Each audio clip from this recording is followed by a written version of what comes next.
Aloha, I'm Kellie Nakahara, and here are today's top Hawaii headlines from the editors at the Honolulu Star-Advertiser. Also, huge mahalo to Longstrokes Hawaii for sponsoring the show. Head on over to your neighborhood Longstrokes for all your shopping needs.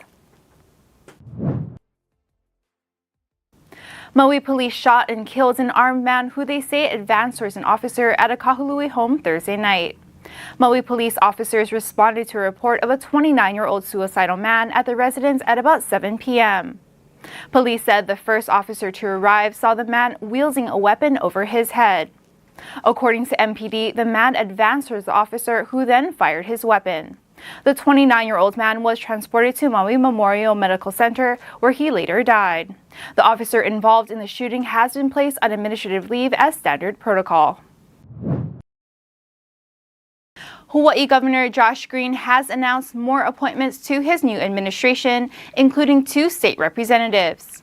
Longtime Representative Ryan Yamane was named the new deputy of the Department of Human Resources Development, while Representative Jimmy Tokioka was chosen to be the next deputy of the Department of Transportation's Airport Division.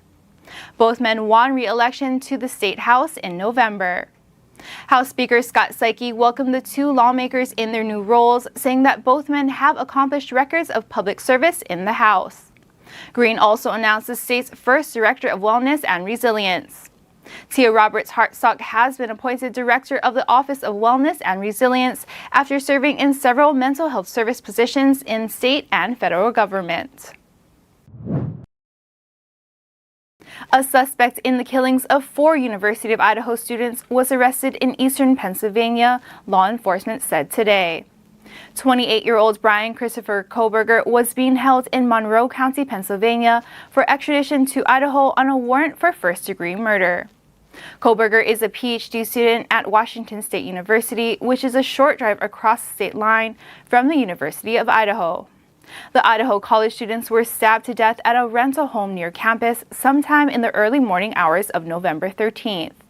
The slayings initially mystified law enforcement, with investigators unable to name a suspect or locate a murder weapon for weeks. But the case broke open after law enforcement asked the public for help finding a white sedan seen near the homes around the time of the killings. The Moscow Police Department made the request on December 7th and were overwhelmed by tips.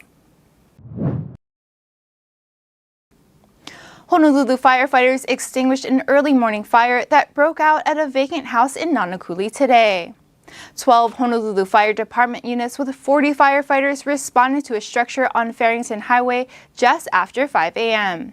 HFD said the firefighters arrived to find smoke and flames emanating from a house with boarded windows.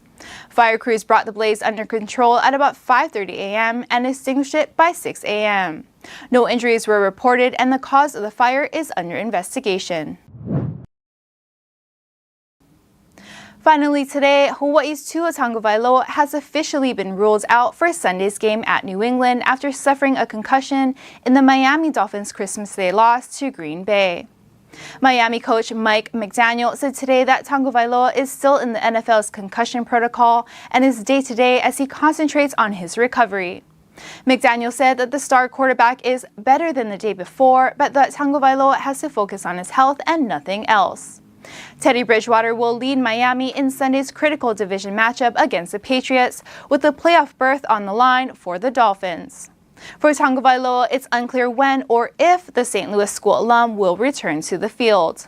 But many current and former players have expressed concern for his long-term health after his second confirmed concussion of the season.